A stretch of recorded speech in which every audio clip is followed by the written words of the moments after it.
Shalom, salam damai sejahtera saudaraku yang terkasih dalam Tuhan Yesus Kristus. Pagi ini kita akan merenungkan kebenaran firman Tuhan dengan tema keputusan yang menyelamatkan, yang terambil dari Roma pasal 5 ayat 18 sampai ayatnya yang ke-19. Demikian bunyi firman Tuhan, sebab itu sama seperti oleh satu pelanggaran semua orang beroleh penghukuman. Demikian pula oleh satu perbuatan kebenaran, semua orang beroleh pembenaran untuk hidup. Karena sama seperti oleh ketidaktaatan satu orang, semua orang telah menjadi orang berdosa. Demikian pula oleh ketaatan satu orang, semua orang menjadi orang benar. Saudaraku, pada tanggal 26 September 1983 adalah hari yang nyaris mengubah sejarah dunia.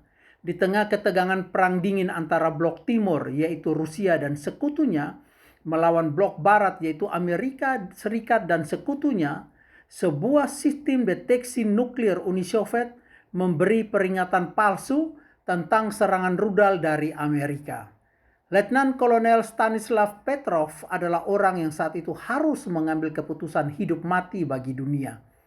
Berdasarkan akal sehat, insting dan pertimbangan moral, Petrov memilih untuk tidak melaporkan serangan itu sebagai ancaman nyata, meskipun bertentangan dengan prosedur militer. Tindakan ini yang secara teknis tidak heroik di permukaan, ternyata telah menyelamatkan miliaran nyawa manusia dari potensi perang nuklir global.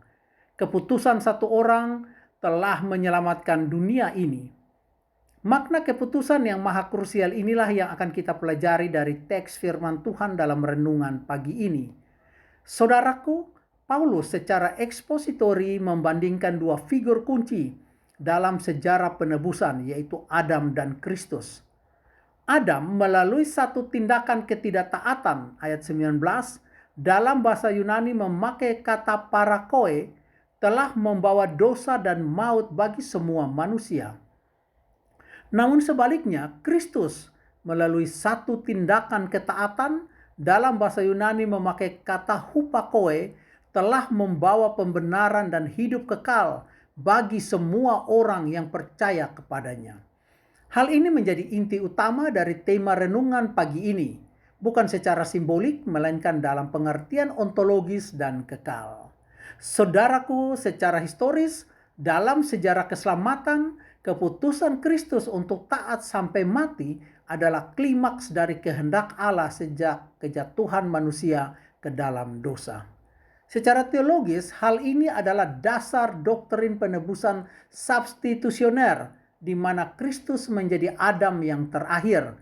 1 Korintus 15 ayat 45, di mana ia menggantikan ketidaktaatan dengan ketaatan, menggantikan kata kerima atau penghukuman dengan dikaioma atau pembenaran, dan menggantikan maut dengan hidup yang kekal.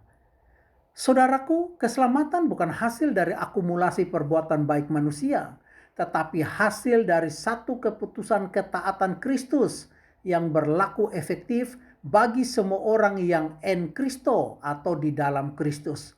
Roma 8 ayat 1. Jadi saudaraku, jika satu keputusan manusia biasa seperti Petrov dapat menyelamatkan dunia secara fisik dari kehancuran, maka betapa lebih besar lagi kuasa dari satu keputusan Kristus yang menyelamatkan umat manusia dari pembinasaan akibat murka Allah dan memberikan hidup yang kekal.